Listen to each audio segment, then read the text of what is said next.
Hello everyone, John Rosengard with Environmental Risk Communications in Oakland, California, here with our webinar topic today on presenting and disclosing environmental liabilities. Thanks for joining us. Our general outline for today is we're going to be covering the idea that environmental liabilities are still significant and still growing, and the basic reasons for that are generally accepted accounting principles are more detailed than ever, along with having more environmental laws on the federal level. We have more environmental regulations on the state and federal level than ever before. And we still have, of course, ongoing and legacy releases to soil, groundwater, and sediments. We also have improvements in raw sampling data accumulation and detection technology, and data being published in the public domain through a wide variety of sources and to a wide variety of users. In turn, we also have counterparties defaulting on a regular basis. So those we see as the major drivers for environmental liabilities being significant and growing. And in turn, we see that the issue with presentation internally and disclosure externally being a challenge is rooted pretty soundly in the idea that fair value is a trend, but it hasn't been widely adopted yet. We also see that legacy behaviors for estimating environmental liabilities, namely using definitions like probable and reasonably estimable, have also brought a deferred recognition or more graduated recognition and not extinguishment of the liability itself. So with that in mind, I want to give you a framework for our presentation here today, which is first and foremost, we're going to cover what are the definitions of environmental liabilities today, and through that we're going to cover some gap references and talk about why they matter and are significant. And then we're going to in turn go through how presentation and disclosure of those environmental liabilities have changed along with the definitions. We're going to spend a lot of time in covering presentation and disclosure examples. That'll actually be a common theme throughout the presentation here. We'll be trying to give you different ideas, different ways to display internally your environmental liability portfolio and then disclose it externally. A little bit of background about me. I'm the founder and CEO of Environmental Risk Communications. We were incorporated back in February of 1994, so we're coming up on, we've been in business for over 22 years. I'm the author of a software package called Defender, which helps with estimating and forecasting environmental liabilities for a wide variety of purposes, from reserve forecasting to decision analysis, capital stewardship improvements, due diligence analysis, and counterparty default tracking. We've been doing this work throughout, and this is frankly where we've limited our scope as well, so it's where we're trying to go deep in a narrow space. So our support really goes to corporate remediation teams and PRP groups, and also periodically port authorities on the public sector side. We also back up the engineering, consulting, and legal partners that in turn support our customer base, our end users, and the internal and external auditors that back them up. In 2001, I was lucky enough to be a part of an ASTM work group for E2137, which is the Environmental Liability Estimation Standard, and E2173, which is the Environmental Liability Disclosure Standard. In 2016, I was involved in both of those groups again, more actively as a member this time, 15 years on. 2137, I helped with the tripling of the length of the standard, and I'm the tech contact for E2173, which was balloted and published in November of 2016 by ASTM. For more information on those two standards, I would send you directly to the ASTM.org website to take a look at those documents. Again, keep in mind, the versions that I was involved with back in 2001 were roughly 5 to 10 pages each. The new versions out in this current update cycle are quite a bit longer, at least twice, if not 3 times longer than the previous iterations. My educational background, my full bio you can find on my LinkedIn profile. I've got an MBA from Northwestern and a bachelor's in business from Georgetown. So I'm not an attorney, not an environmental engineer, not a chemical or mechanical or civil engineer, not a regulator. I come at environmental liabilities from the perspective of a management consultant and a software developer, and how to optimize and improve capital stewardship for environmental liabilities. With that, I wanted to give you my read of what's in accounting principles about the definitions of environmental liabilities that are out there today. This may differ a little from your organization's definitions of what liabilities are, but this is based on my reading of current general accepted accounting principles. And to back my statements up here today, I just want to give you the citations at the very bottom of the slide which are from the different standard issuers that are relevant to our work here. FASB is the Financial Accounting Standards Board. GASB is the Government Accounting Standards Board, which issues standards for U.S. state, county, and municipal and city governments and public enterprises, public agencies. IASB is the International Accounting Standards Board. They cover basically the world except for the U.S. federal government. They cover the world in terms of general accepted accounting principles. And there's commonality in these definitions. The terms may be slightly different. I'll cover those as we go along. But I basically ordered them in numerical order as they're listed in the U.S. General accepted accounting principles by FASB. But they're also basically ranked from high to low. Asset retirement obligations, generally speaking, are the largest type of environmental liabilities out there, and they're growing at a pretty noticeable rate these days for many companies. The tasks involved with asset retirement obligations are things like asbestos, lead-based paint removal, but really, most specifically, they're end-of-life cycle costs of demolition, decommissioning, taking an asset out of service. That contrasts pretty strongly with remediation obligations. Asset retirement obligations are for normal operations, safe operations of an asset. Environmental remediation obligations are for spills and incidents and accidents. They're also for, again, unintended releases to the environment, whatever the cause. So if there's a Superfund site where a company sent waste to a landfill many decades ago and that landfill went bankrupt and didn't complete its closure process, that Superfund site, which is a common type of Superfund site, that landfill, multi-party landfill cleanup, is a remediation obligation. It's called also a pollution remediation obligation or just an environmental obligation. But again, it's a different issue, wholly different from an asset retirement obligation.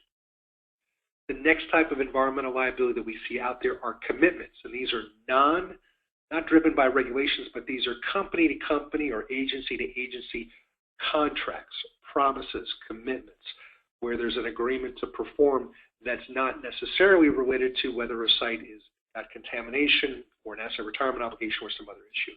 So the way we see it expressed is through things like leases and through asset purchase or sale agreements or spin-off agreements. The next type of liability that's out there is called a contingency.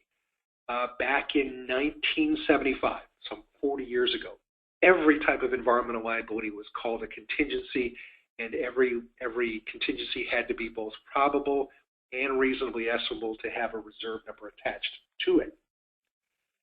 That definition of contingency included things like pensions and post-retiree medical expenses and product warranty costs. It covered a wide array of activities that now have segregated specific and more detailed guidance under general accepted accounting principles. But again, this legacy definition of contingencies still exists and still applies to environmental liabilities. So again, I just want to point this out as maybe a legacy definition that's still in place today. It's got its roots way back over 40 years now. A final liability type that we see out there, the fifth of five, guarantees. And this is the incremental cost of creating and maintaining a financial instrument like a letter of credit or a performance bond or some sort of surety arrangement. And that's just the cost of having that instrument in place, not the cost of doing the work itself, but the cost of providing a letter of credit that's wholly different from doing the work itself. So, for example, if a company has an environmental remediation liability for $1 million and a federal regulator requires a letter of credit for $1 million, the cost of that letter of credit is the cost of the guarantee, and that may only be $1,000 to $10,000. Wholly unrelated, however, to the $1 million to execute the cleanup work. They're tracked differently, measured differently, calculated differently.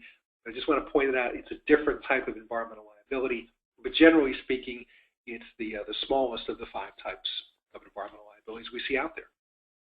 A couple of pictures that I pulled off of the public domain about what different types of cleanup activities look like: contaminated soil removal, pipeline removal, sediment remediation, groundwater remediation. They're the visible work that we've probably come to know and observe through many, many cleanup sites in our line of work, where there's lots of movement of groundwater and soil and sediments to reduce, manage, or eliminate contamination.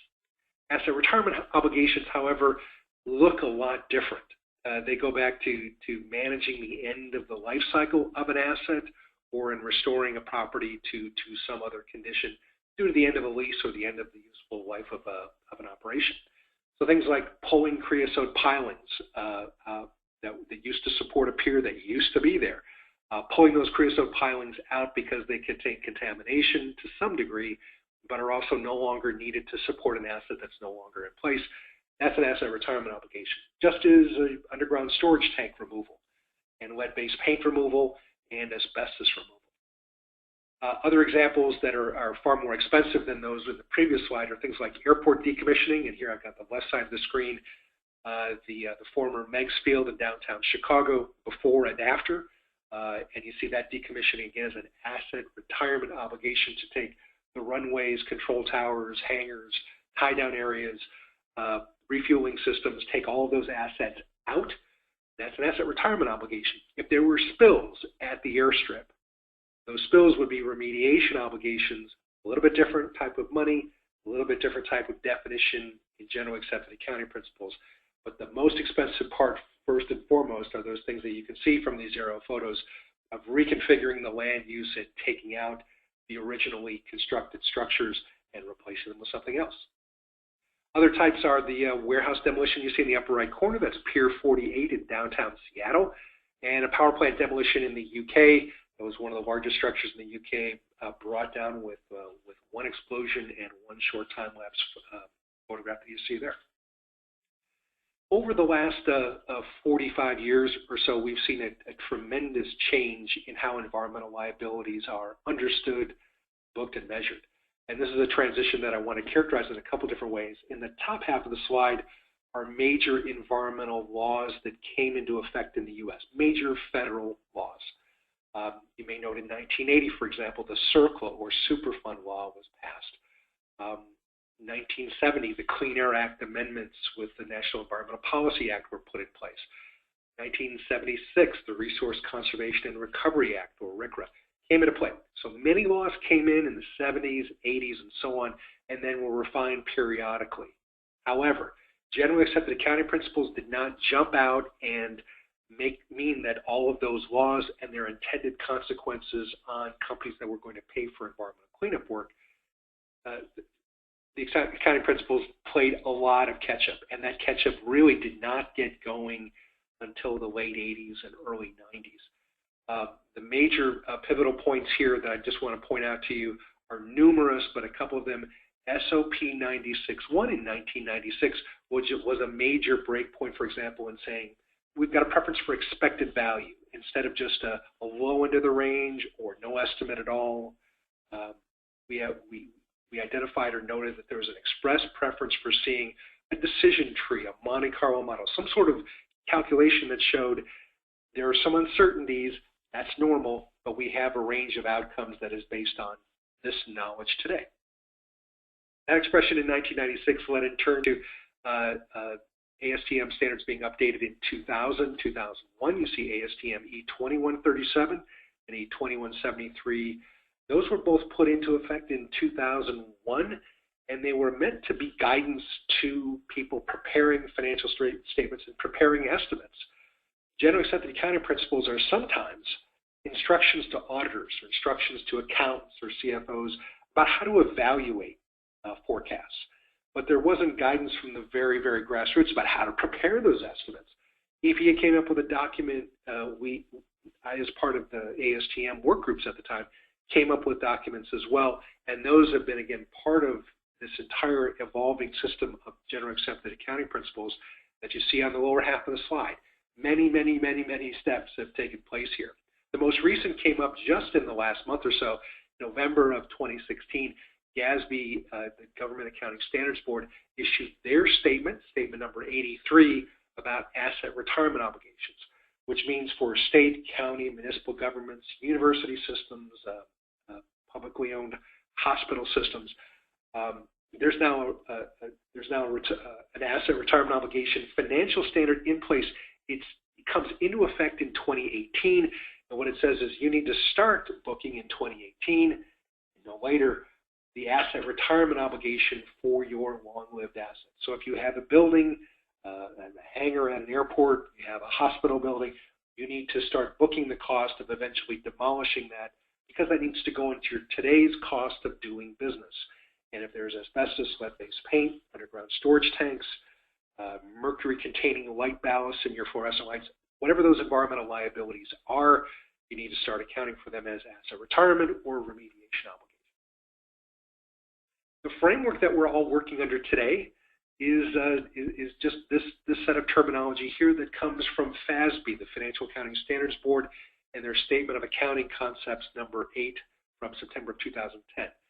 A couple of points about this. This is my graphic. There are other graphics out there on the web, but this is my take on it, my iteration. All of the narrative that's in this graphic is just a set of words. So there isn't a graphic like this in FASB Concept Statement number 8. This is my graphic, but my interpretation of those words. Starting left to right, the objective of any financial reporting information is that it's got to be decision useful. And to be decision useful, it's got to be relevant and a faithful representation. It's got to be both.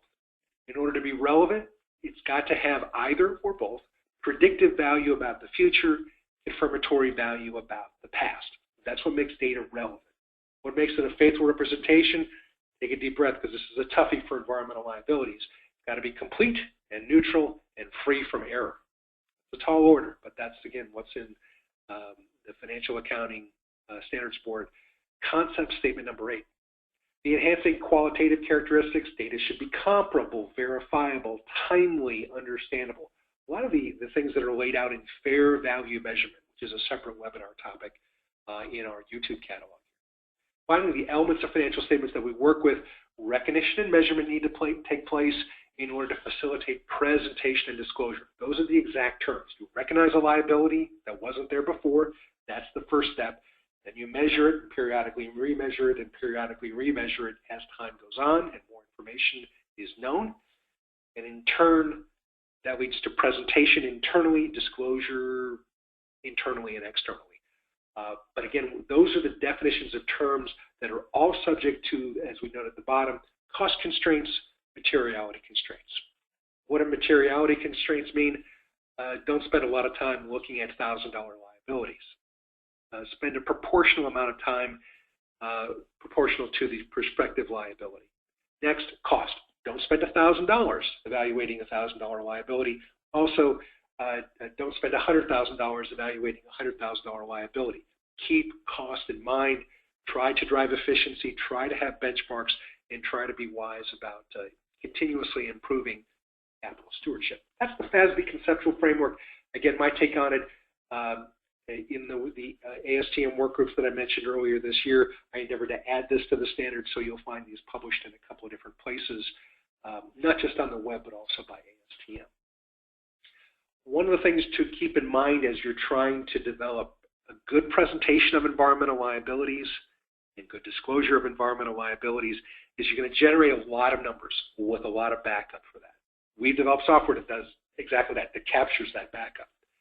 One of the things you want to keep in mind is the data on the far left column of this table here that I just generated for this series of webinars here in December 2016. And that's number one, keep the purpose of your estimate very, very firmly in mind. And the reasons why I think will become apparent in just a minute or two. But keep the estimate firmly in mind. You can generate for the very same property. You can generate each one of these estimates. And each one of these estimates may give you a dramatically different number, again, for the very same zip code, for the very same location.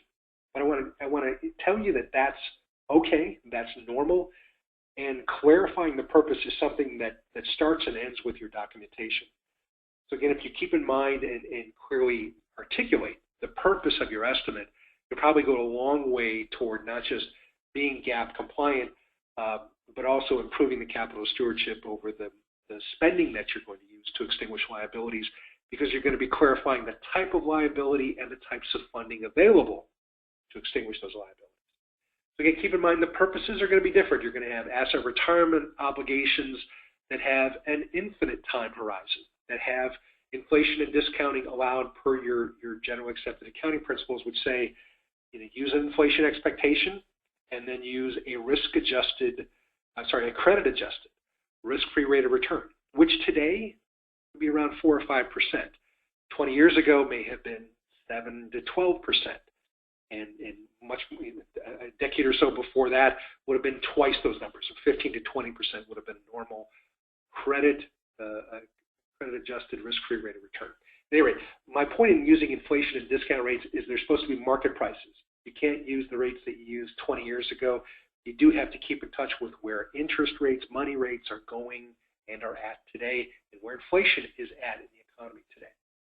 The great part about the age that we live in is the internet makes these rates free and transparently available 24 hours a day. Sources like the White House, Office of Management and Budget publish these types of benchmarks 24 hours a day, as does commercial and financial websites like the Wall Street Journal, New York Times, other local newspapers publish prime interest rates as well as benchmark interest rates that are present in the economy. Using any of those is a normal part of applying inflation and discount.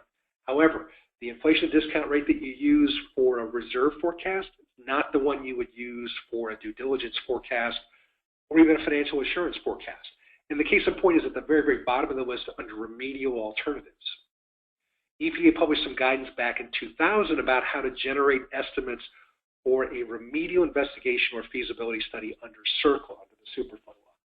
And in it, and this is 2008, year 2000 guidance, the designated inflation rate was 0, and the designated discount rate for generating a present value was 7%.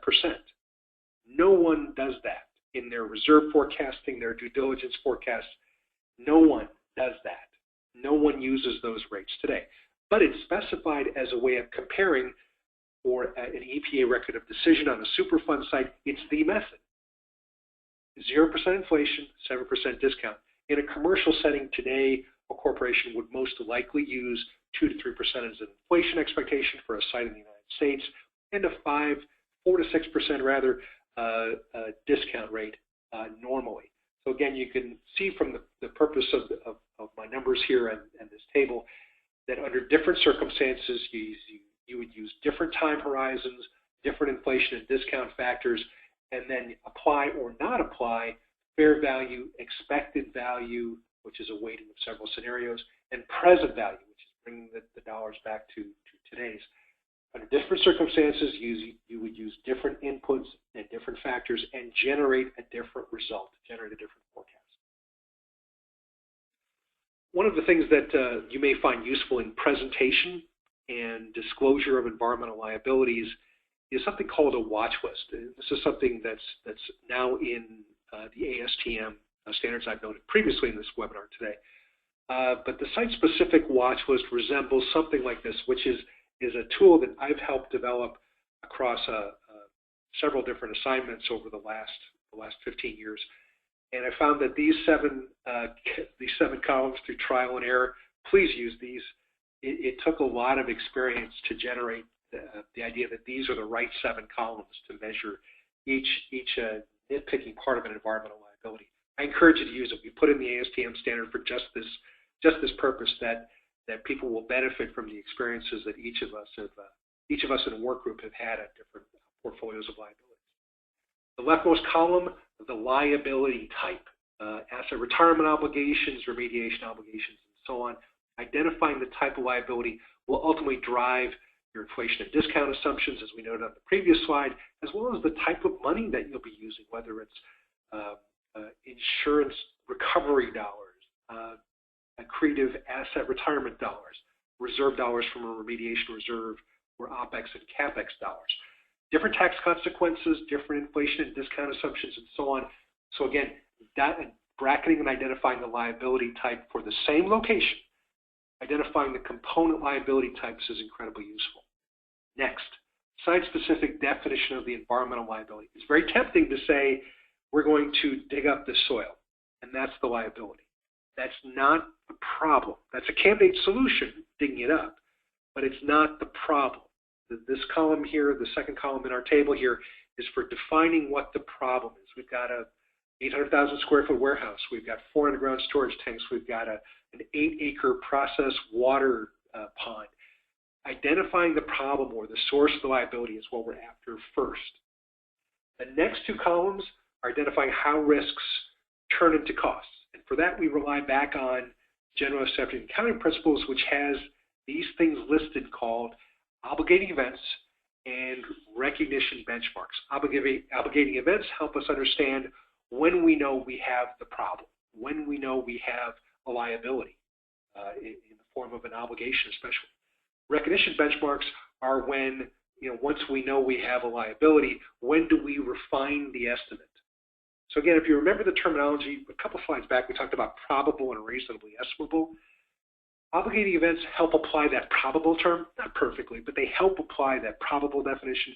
And reasonably estimable, these recognition benchmarks have been published by different accounting standard setters to help us know that as we go through these different barriers, these different milestones in the life of an environmental liability, we have these different reasons for updating our estimate. They're called recognition benchmarks, and there are explicit lists of 5 or 6 items out there in general accepted accounting principles.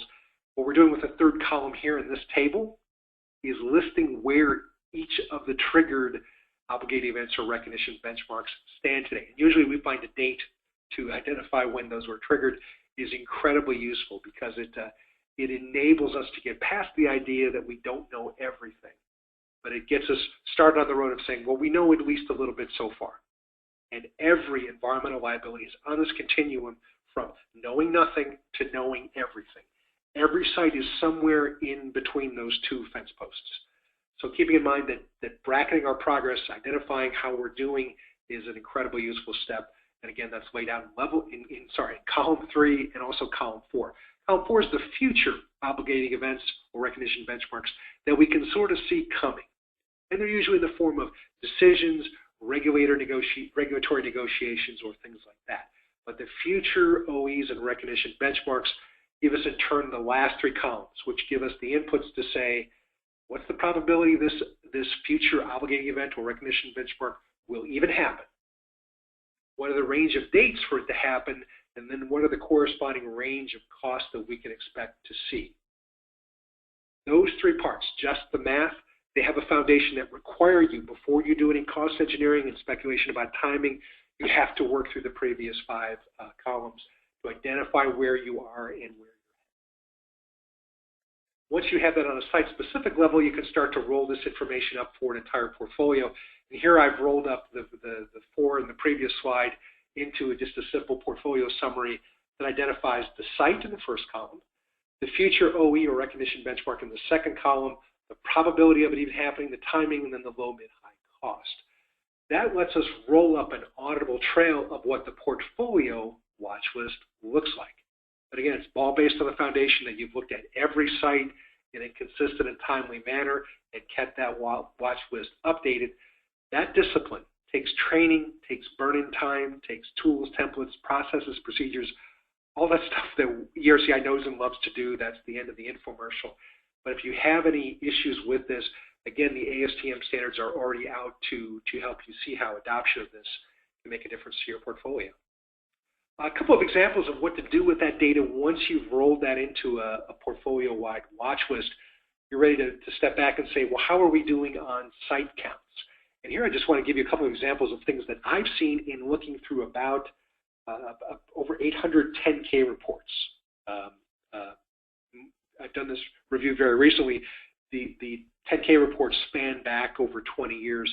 So this is sort of an amalgamation of my experience in fast forwarding through 20 years of disclosures across roughly 40 companies. I found some companies are displaying a site population tracking where they show the site counts at the beginning of the year, then what was added and closed, and then they show the count at the end of the year. What does that tell a user, like an investor or an internal manager who's trying to figure out if the staff is the right size, the program's the right size, the spending's at the right level? The trends are very, very easy to see. Are the site counts growing or shrinking? Are we adding sites very fast? Are we closing them at a predictable rate? The trends really jump off the page if the table is prepared in a competent manner and it's displayed with several years of context. If you just look at 1 year of data all by itself, which is pretty common in 10K reports, you sort of lose that context really fast. So we recommend, and I've placed in one of the ASTM standards, this multi-year look to encourage preparers of financial documentation about environmental liabilities. The idea that the trends are really visible to non-environmental specialists. The trends are really visible from a financial perspective when you have 3 years of data, maybe even 5 years of data. The bottom table covers the liability value at the beginning of the year, what's been incurred due to the liabilities being recognized, what's been settled, especially through spending, what's been accreted due to unwinding the present valuation or the discount rate, and then what are revisions to estimated cash flows, especially through derecognition of a liability. That in turn, all of those numbers give you an end of the year liability value. This 5-component model, 6-component model, actually spelled out in generally accepted accounting principles for asset retirement obligations. And we do see this applied by some companies that have very material environmental liabilities. So I want to say that I pulled this directly off of 10K reports, and I'm just displaying this back 3 years to encourage the comparability, the verifiability, the timeliness of data, to encourage our compliance with those objectives that are spelled out by FASB, because many years of data lets you quickly see where is the liability balance going. Are we incurring liabilities really quickly? Are we settling them really quickly? In turn, is our balance going up or going down, or are our estimates sort of running in place, even though we're spending a fair amount of money to discharge the liabilities? Rows G and H at the very, very bottom of the table cover a different issue, and I found it sort of troublesome to search for a term like environmental liabilities, remediation liabilities, asset retirement obligations, and find one number like 140 million, and then find another number like 49 million. And seeing that it took 10 seconds, 30 seconds, 90 seconds, I don't know. It took a while to figure out whether I'm looking at a number that is the gross environmental liability, or it's the delta between pre-tax and after-tax valuation of that environmental liability. In other words, is it the value of the deferred tax asset? I thought, why not put that all in one table so no one has to search for it in 2 places, but to show in row F, here's the liability value, row H, here's the corporate tax assumption rate that's been applied, and therefore here's row G, here's the asset, the deferred tax asset that's in place, so that when we do spend the environmental liability down, we've got the gross spending, and then we've got the tax impact. When we convert that all to cash, the two cancel each other out because the spending will most likely be tax deductible, but only in the moment that that money is actually spent. Because tax follows cash, if you remember from your accounting training, tax follows cash. This is an important part of displaying environmental liabilities because, again, there's a gross number pre-tax, and there's a net number after tax, and it's easy to lose the audience without this display. And I'm saying this as an investor and as a user of financial statements. When I look for environmental liabilities, I get lost, and I should know better, but I get lost when I don't see the heading of the table that says, this is a deferred tax asset instead of this is the entire liability. The next table of examples that I want to share with you are some pretty material financial assumptions that we found through trial and error are really important to expressing what an environmental liability is and what it includes, and then perhaps what it doesn't include. What we find in modeling environmental liabilities and projecting them forward a decade or two is that the inflation assumption that you use and the discount rate assumptions are absolutely pivotal to everything you're going to look at. And if you use different rates on different sites, you've got to stop. You've got to come back to harmonizing on a single rate, and we think that rows A and B help do that. They help make a transparent expression of what the inflation and discount rate assumption was in this year. Where else have I seen this? Pensions. Pensions have gone through this issue time and time again by showing trends over time of what benefits escalation rates were used and what discount rate was used and return on investment assumptions were used. Users found time and time again that any future surprises were easier to impute. They were easier to anticipate and easier to figure out, not because we got smarter, just because we became more transparent about what we presented internally and disclosed externally. Row C is another important factor of the time horizon. GAAP lets you use the time horizon that makes sense to you. GAAP relies on your professional judgment. It does not say anywhere, look out 30 years. EPA guidance for looking at a feasibility study for a Superfund site does say look out 30 years. But general accepted accounting principles, which does not get covered by EPA, general accepted accounting principles do not give a time frame. They do not say look out 100 years, look out 5. It differs. It differs from company to company to company, and sometimes even within a company there will be several different time spans under different circumstances. I'm saying today that's normal today. In 2016, 2017, that's routine, that's ordinary. But expressing it so that a user can see, like, your organization has this number, and it's based on a 20-year forecast. But back in 2015, when it was a smaller number perhaps, back in 2015 you only looked out 10 years. So therefore a change in internal policy, quantifiable, yields a change in the reserve valuation, quantifiable. A user can see that. So again, we put in row C to help enable that process of making one's thinking process visible. If you make your thinking visible, you're on that good road to helping with understanding and helping with improved valuation and evaluation over time. Row D, E, and F have to do with calculating the environmental liabilities themselves. Row D is the expected value calculation, meaning what portion of the liability is estimated using expected value. What users expect to see and want to see is that number is significant, maybe the majority of the portfolio, and hopefully continually increasing. Again, if that metric isn't made visible internally, let alone externally, no one's got a basis for saying, wow, one of the reasons the liabilities are going up is that we're getting more experience applied in how other liabilities have played out, and we're using that experience to update our estimates of future liabilities. That happens all the time. That's an ordinary part of applying economies of scope and scale and running your business. Applying it to environmental still happens. I'm still seeing it being used and incorporated and developed now, even after doing my line of work here for a quarter century or more. It's important, though, to measure that metric and say part of our continuous improvement is getting the share of our liability that's measured using expected value, getting it to some benchmark like 70, 80, 90%, and keeping it there or improving from there.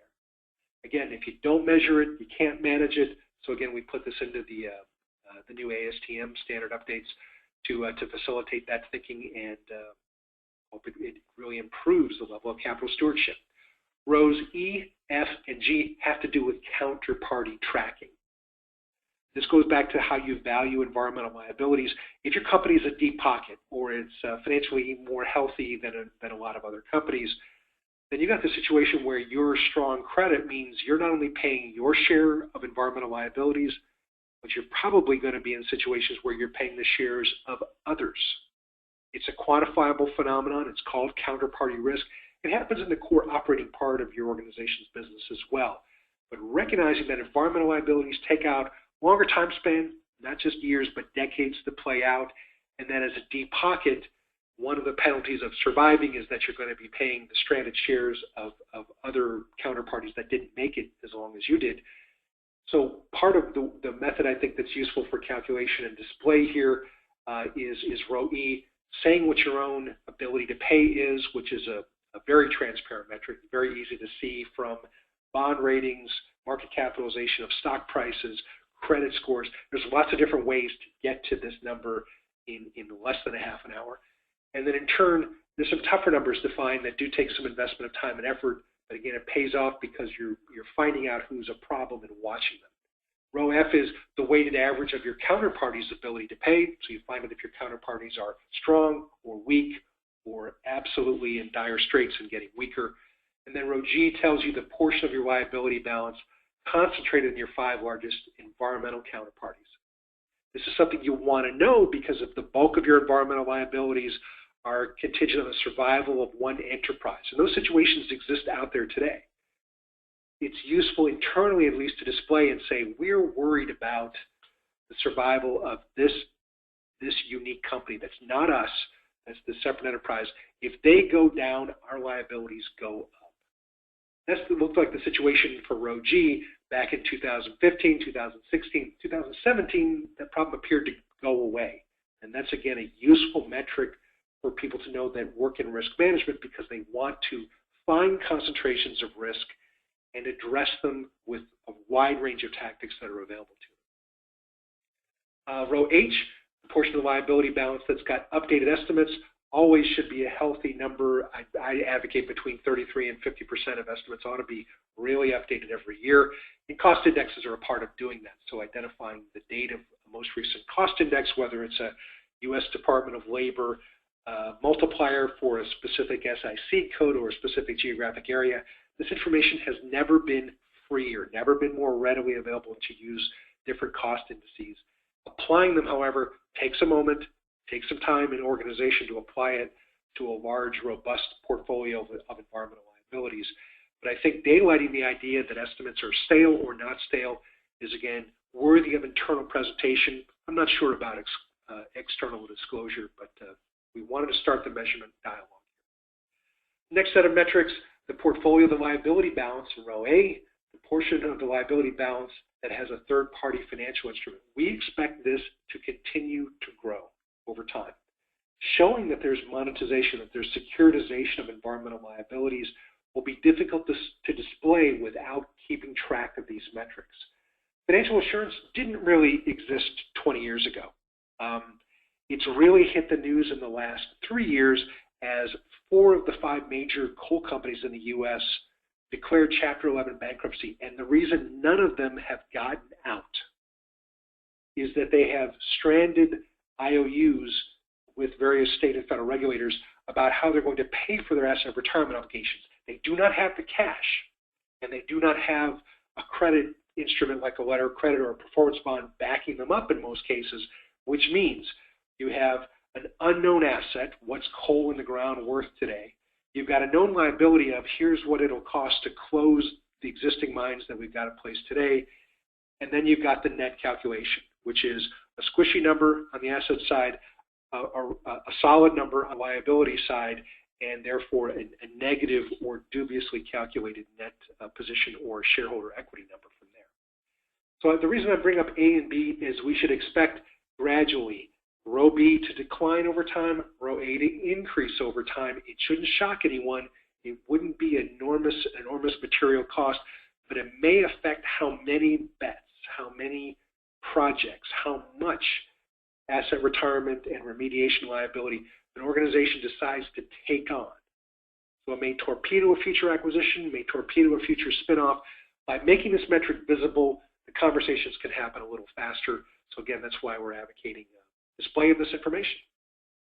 Rows C, D, and E have to do with displaying the percentile on a bell-shaped curve or a beta-shaped curve, log-normal shaped curve of outcomes, just showing where on that curve the current reserve is, that's row C, the reasonably possible number, which is an undefined or poorly defined, not quantified term in accounting literature, and then remote, again, same thing.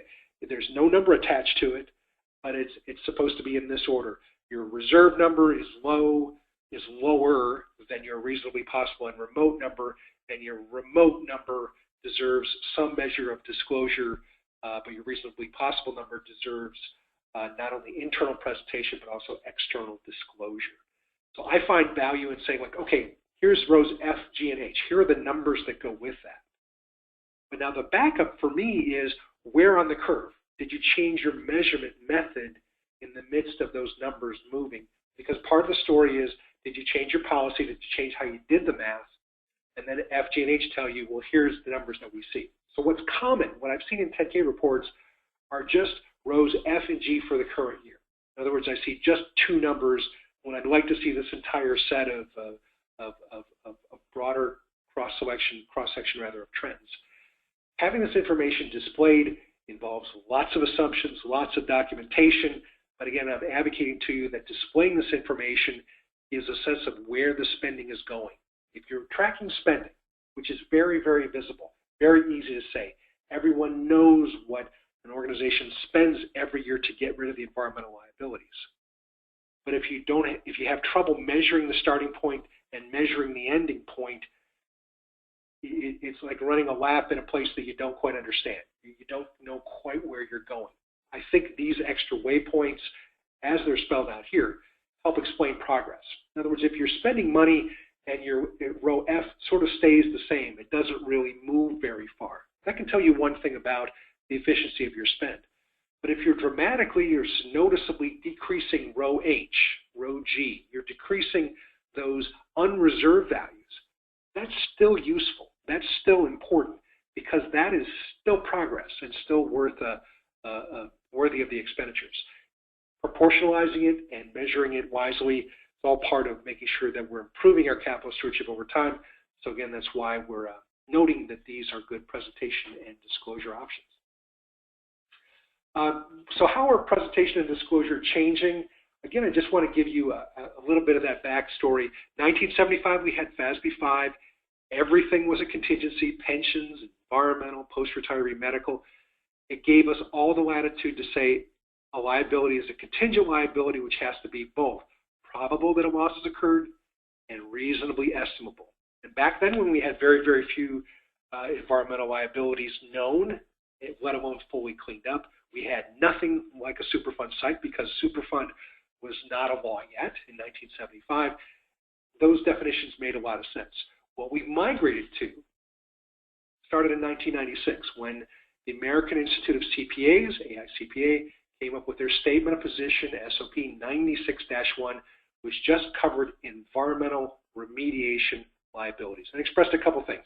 It's an 80, 90-page booklet, but it expressed a preference for expected value, which means a weighted average of several possible outcomes, weighted with professional judgment, not with hard and fast rules of thumb, but just based on professional judgment, and that there were recognition benchmarks to say when an estimate deserved updating, and that counterparty risk was included in calculations, and that there would be regular booking of reserves and regular refills of reserves as more information came in.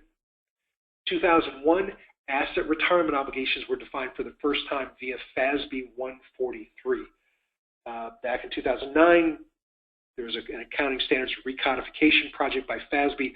So now FASB 143 is actually part of ASC subtopic 410.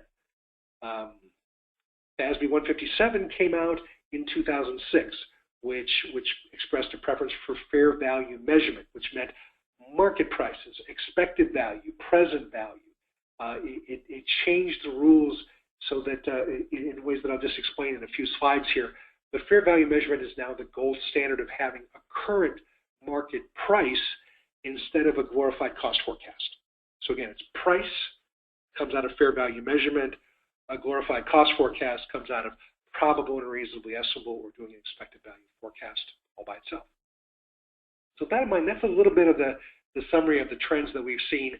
But I wanted to express this in the trends that we see in looking at the liability balances of just one industry. I'll spare you what the industry is here, but suffice to say these are the 4 biggest companies by market capitalization in their industry, and here's their remediation balance.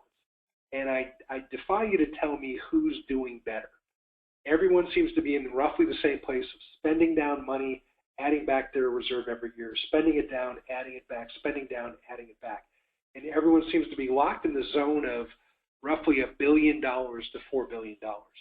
Under different circumstances, you could say this is a lot of different industries going through mergers, consolidations, trying to work down the liability, but no one's getting to zero quickly, and this is after 20 years of trying. So a typical scenario for one of these companies here is they've got $1 billion booked in their liabilities today, and they spent $5 to $7 billion trying to get rid of it. And that's a tough story to tell, to say, the environmental liabilities are so unique and so special that you can say the problem is $1 billion, and then after spending $5 billion, the problem is, lo and behold, it's still $1 billion problem. It doesn't read back well, and there's lots of really good reasons. Part of that is measurement, part of that is changing environmental regs and so on. But just stepping back from a shareholder's perspective, this is one of the reasons that different industries get tarnished with an environmental reputation that may seem tough to explain, tough to justify. I think this chart sort of tells that story pretty well. After spending tremendous amounts of money, and these lines here represent in aggregate around $20 billion of spending. Each of these organizations individually and in aggregate still has $1 billion problem on their hands. So they've each tried. They're each making an effort. They're each really applying themselves. And they're unfortunately not seeing the results that they might deserve and certainly want. That's remediation liabilities. This is in asset retirement obligations. And this tells a different story. And this story to me is a story of aggressive, effective investments, but it also has me concerned about where does this taper off and where does this end? Because these numbers are zooming out of sight for each of the companies in this industry, where each of them has $15 billion and rising asset retirement obligations. At some point, you have to step back and say, well, if we have $15 billion of liabilities and we want to flatten them out or work them down, that's going to be a major pivot from where they are today, because you see none of them are ever making a dent in this number. None of them are flatlining this number, let alone working it down in any way. So the only trend that's visible is in 2001, these liabilities sort of kind of didn't exist. A couple companies recognized something like them back in 2000, 1998. But basically, these liabilities were defined initially in 2001, redefined in 2004, and then it was off to the races. And there's no end in sight right now. These environmental liabilities are growing at a rate of about $1 billion a year for each company, and they're being worked down at the rate of around $200 to $300 million a year, which means there's no expectation that the liability balances are going to taper off. That's one trend you can take. But again, keep in mind that when you look at a 10K report, I'm going to go back to this for a second. When you look at a 10K report, you see 1 year of data, maybe 3 years of data. You certainly don't see this 20-year history. This is my research. This is me going into 10K reports for these webinars and doing this research. All this data is in the public domain. There's nothing special that I've done. I haven't even done anything useful like inflation adjustment for past costs. These are just all dollars incurred and reported in the year reported. I haven't done any adjustment for using 2016 or 2017 dollars.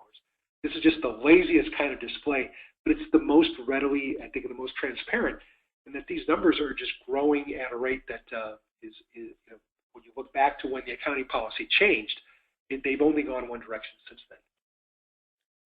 When you look at a 10K report, as I do, sometimes you see great detailed disclosures.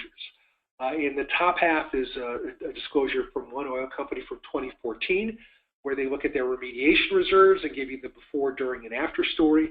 And then the asset retirement obligations on the right side, before, during, and after. And the bottom half is a similarly sized manufacturer. And in there, they give you no idea about what's going on other than the big picture for 2014. What was spent was around $0.4 billion. And what the liability balance was, a little over $2 billion. That's all you get. No historical context, no big prediction about where the reserve balance will be in 3 to 5 years, or what the goal of the company is about working that balance down. Just a lot of text narrative that you can read and have read probably, and lots of other 10K reports. It doesn't say anything unique about what the company's doing. So a lot of the boilerplate language here that you see in the lower half of the screen, you can search that language, and you can find that the same CPA firm uses the same language in 50 other 10K reports. You can find this language used ubiquitously. It's not instructive. It's not telling about where this investment, this company, this management is taking the organization and where they're taking this liability, because it's really a very, very high level of disclosure, very superficial level of disclosure. Again, the top half of the slide, I think there's a reasonably appropriate level of detail that gives a sense of where the liabilities have come from in the last few years and whether they're growing, shrinking, or running in place. So our presentation and disclosure really changing. Fair value measurement is actually mandatory for the asset retirement obligation. So if you think back to this slide here, fair value measurement is the normal method for estimating environmental liabilities, which means current market prices, fair value, present value, expected value, weighting in multiple scenarios. That's how these numbers are baked in. These numbers, generally speaking, for remediation liabilities are estimated using probable and reasonably estimable. Again, the FASB 5 language from 1975. So keep that in mind. Presentations evolved, disclosures evolved, but keep in mind the accounting rules give lots and lots of latitude. Generally speaking, you don't see fair value measurement applied to remediation liabilities because of that latitude that's in the language of ASC 410, ASC 450, as published by GASB. Fair value measurement is in turn preferred for commitments and guarantees. So using probable and reasonably estimable works in some circumstances, doesn't work in others, and I think again that gets back to what the valuation will look like.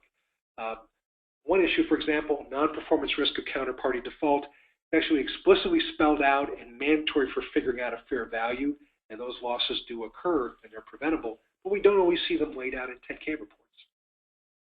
Here's a different case study, different from the examples of the industry that we looked at in the previous few slides. Here I've got one company, a company that has been spending on their environmental remediation reserve in the pattern that you see based on the 10K data that I've graphed out here. Roughly, it's started out in the $500 million range 20 years ago, and then it's sort of stayed in the same place. What's going on with the averages? Well, the average balance is around $500 million. I've noted that with number 2 here. And the average spending per year, the last 5 years, $84 million. If you look back 20 years, the average spend, no inflation adjustment, no correction for inflation, $77 million. So directionally, they've had sort of the same philosophy about trying to work down the liabilities for roughly 20 years. Directionally, they're spending $75 to $100 billion every year trying to beat this down. And the year-end liability balance, on average, is $400, $500 million, give or take. So those are the takeaways I want to share with you from this slide. Now let me step away for a second and say that $84 million a year for a second. What is that worth? If you just look at the projection here that I've got from the 2016 data or the December 31st, 2015 annual report for this company, and say, what if that pattern just sort of continued? And Excel makes this really easy. It can give you a trend line extrapolation of numbers pretty readily. And that's what I've done with the blue line at the bottom of the screen, is just projected that forward and said, what if they just continue to spend $84 million down and add back 101? What does that look like? And it's the red dotted line that you see in on the right side of the screen. But if these weren't environmental remediation liabilities, if these instead meant different definitions of spending in the organization, how would you value that $84 million a year of spending? I've got more details if you're interested in the background calculations, but I use different assumptions, different data that's available from the company's stock price or available in the 10K report about how they treat their pension plan, and I came up with these different valuations for that $84 million a year. If the spending was for a pension plan with benefits going out the door at $84 million a year and new benefits being incurred at the rate of $101 million a year, you'd say that pension liability was $1.4 billion. In other words, because it's a pension, because there are different rules, different actuarial data points in place, we wouldn't value the problem. We wouldn't price the problem at $0.5 billion.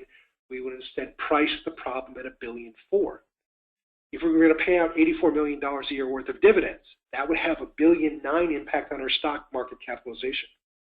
If we were going to borrow money, issue some bonds and pay $84 million a year worth of interest, we could borrow $2.5 billion and be paying off that interest. Not paying off the principal, but paying the interest on that using the company's credit rating today. I advocate to you today, just as a point of reference, that the market value of the environmental liabilities is not $0.5 billion, and it's based on the $84 million a year in spend. I fundamentally expect that an organization can document that it's got $500 million of problems if it has reserved $500 million of problems. However, the rate at which they're spending money and the fact that they seem to be finding enough new liabilities every year to add back even more than they're spending can tell you that a different buyer, a different owner would come come up with a different valuation of environmental liabilities, and that's why I came up with these other proxies. And it's not to say probable and reasonably estimable is the wrong thing to do, just that it has weaknesses. It has some flaws to it like anything else in this world. It has some risks associated with it. And the risk for the environmental liabilities here is that someone may come along and say, I'll buy that business, but there's no way I'm going to value the pattern of spending $84 million a year. I'm not going to value that pattern at $500 million. I would get laughed out of my boss's office. That pattern of spending is a liability that's got fundamentally a value in the marketplace in a due diligence situation of $1.4 billion or even higher than that. So the reason for just generating these discrepancies is saying, I'm not an environmental attorney, I'm not an environmental engineer, I'm not an environmental regulator or a CPA. But if I were in the business of recommending a due diligence value for the users of this information about what's been spent on this environmental liability portfolio, there's no way I'd come to a conclusion that the right market value for the environmental liabilities here is $500 million. That seems on the optimistic or low side. A more appropriate value would be 3 to 6 times higher, 3 to 5 times higher. With that in mind, there are still ways of measuring an environmental liability portfolio that we think will convey that $84 million a year of spend is achieving something. And we think part of that is when you display the metrics of what's the likely number, what's the accounting definition of our reserve, you may be seeing this blue and red line that just shows the number sort of running in place. But in the background, you may have this phenomenally great story to tell of what's going on with your reasonably possible number and what's happening with your remote number. You're spending the money on something. You're achieving some benefit. In all likelihood, it's just not getting captured by a metric. So what I'm advocating here is that by displaying those metrics internally, maybe not disclosing them publicly, but displaying them internally can be one way to, again, help with good capital stewardship and showing, as I note at the very bottom of the slide here, successful liability burn down, that the money being spent is achieving a desirable and positive result. I mentioned in the previous few slides the fair value measurement approach. It's again spelled out in FASB 157, which is now called ASC 820 or GASB 72 or IFRS 13, depending on what part of general accepted accounting principles your organization complies with. And they all say basically the same thing. They all say exactly the same thing. Level 1 is preferred. That's a quoted market price. Level 2, less desirable, where you have some observed inputs. Level 3, where you don't have observable inputs and you have little, if any, market. Now, the default behavior for looking at environmental liabilities is to say, that zip code, that location, that site, it's not knowable, it's level 3, have a nice day, move on. I advocate to you, if you strip aside a little bit of detail, even the most superficial level of detail, you'll pull out the soil that you're going to excavate, the groundwater that you're going to pump out, the sediments that you're going to assess and manage. You can pull out components that are level 1 and level 2. And you can get to 80% of your estimate is with level 1 or level 2 visible, transparent commodities that you can price in the marketplace. Again, I'm advocating for you adoption of fair value measurement because it helps close that book versus market gap that we saw in the previous slide. If that book versus market value gap, as I noted on the heading of the slide here, if book versus market is a theoretical problem for you and you want to work on it, I think part of the way to work through it is with fair value. And that means applying level 1, level 2 definitions to your whole portfolio and then watching level 3. Watching level 3 as I've got circled in red here. You want to show that dollar value is decreasing and also the proportion of the liability that's measured with level 3 is also decreasing. That's one of the ways that you're showing that your spending is achieving something and that you're not relying so much on unique estimates for specific liabilities, but instead you're relying on some commodities that are being bought and sold at level 1 and level 2 prices that you can monitor, watch, and manage. With that, as we get toward the end of our presentation here today, I wanted to ask for some thoughts or feedback on whether you can name the company that went through this disclosure before and after they started applying fair value measurement. Again, keep in mind fair value came out in 2006. So fair value is a little bit of an unfair comparison here, but fair value measurement was a relatively young construct, but was part of the bankruptcy of this organization and how they restated their numbers. The environmental remediation liability, the red line, went down soundly toward 2006 and then rebounded quite a bit in 2006 and then basically went sideways, went down, rebounded, and so on. Then the company entered bankruptcy in 2009. The green asset retirement obligation number you see as well, it didn't exist before 2004, then it trended upward, and then it crashed through the bankruptcy process and has basically remained in the same sort of competitive zone since then. The environmental remediation liability, however, was bifurcated in 2010 and 11 and split off into one organization and went one way at a much higher number that it was never at before in the last 20 years. Went off in a brand new direction, and the operating business retained some remediation liabilities, which have generally speaking, trended sideways or downward. That's General Motors. That's the story of General Motors. Back in late 2008, early 2009, their booked environmental liability was around $300 million. Mid-2009, the company filed for Chapter 11, and almost immediately, 30 days later, updated their environmental reserve from 297 to 536. All this is from EPA press releases and 10K reports. When all the EPA settlements came in, the total environmental liability had zoomed from 297 to 940. So again, that 3 multiplier that I want to share with you. It's anecdotal evidence, I know. It's the weakest possible way of explaining and justifying. But I want to give you something directionally accurate. 2008, General Motors was audited by one of the major firms. They passed audit. They had a probable and reasonably estimable forecast for their environmental liability. They hit the sound barrier with their bankruptcy filing and had to revisit their entire portfolio, change their methods, and mark everything to a market price then and there. Not a pleasant exercise, not fun. But again, I want to point out the delta that came up.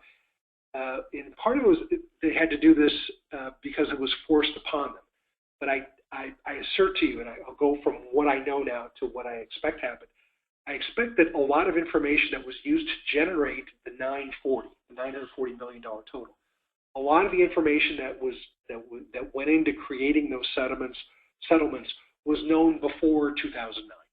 That a lot of that information was just known, it just wasn't calculated and applied. Again, knowledge is one thing, using that information and then presenting and disclosing it, several different things as accounting policy tells us we have to do, have to be aware of. So why are disclosures necessary? Helps a reasonable investor and creditor and internal management make better decisions about capital stewardship. It's part of your bond of trust with your management, with your investors, with your creditors.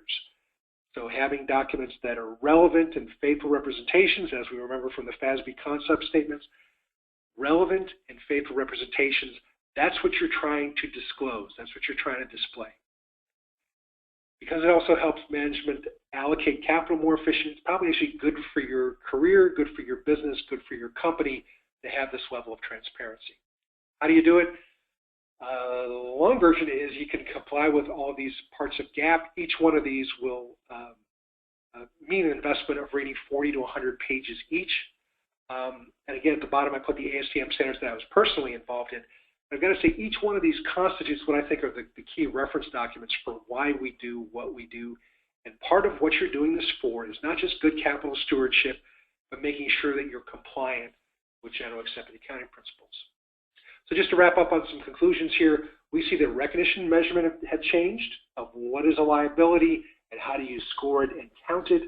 That in turn means that presentation and disclosure have had to change because we've recognized new types of liabilities and new values for them and remeasure them periodically. We see fair value being applied to all asset retirement obligations based on reading 10K reports, but just selectively. We're seeing just a few companies applying fair value to their remediation liabilities. I've got those case studies listed here. We see reserves for remediation liabilities and asset retirement obligations typically being replenished at rates of 80 to 300% of current year spending, which means they're not going down very fast, if at all. In fact, they're going the other way. The anecdotal justifications, which make perfect business sense, We're seeing existing sites moving toward cleanup, new releases, new capital expenditures, driving up asset retirement obligations, and also consolidation of industries, acquisitions, PRPs defaulting on their shares of obligations, and changing environmental regs and corresponding cleanup goals. With that, let me sum up our presentation to cover what is at risk for doing a presentation and disclosure poorly or versus well. The risk is misallocating capital, your people, your money, your reputation, and your attention on your environmental liabilities, as well as a wide range of other topics. And not complying with GAAP. That's what's at risk. What can you improve? What can you work on? What are the visions you can have about moving your program forward? Working on that gap between book and fair value. Understanding that your cost recoveries will benefit from capturing your full life cycle cost to close forecast and not a shorter term reserve focused or budget focused time horizon. Finding ways to measure spending that match liability reductions, and finding ways to measure liabilities that let you connect and correlate what you're spending money on. Finally, discharging booked liabilities at the best rate possible and having AROs at the right level for your enterprise means you're not going to have to revisit how you're set up or ramp up very quickly or ramp down very quickly. You can smooth out some of the sudden transitions in your organization. With that, if you need more information about our company, I'm very happy to hear that. Our website is ERCI.com. We have a YouTube page where you likely found this recording, and we have a goal here of periodically updating every webinar, so it's not more than 18 months old. So if you see a low number of views, it's probably because we just put a brand new version of the titled webinar up on our YouTube page. If you need to ask questions, if you'd like to chat about anything you've heard today, feel free to give me a call or drop me an email. If you'd like a PDF of the presentation, I'd be happy to share that with you. We keep those on archive and are happy to share them. Our other webinars in this series are calculating environmental liabilities, calculating and managing counterparty risk, presenting and disclosing liabilities, which is this one, and then fair value measure. Thanks for your time and attention on this webinar today. Really appreciate you joining.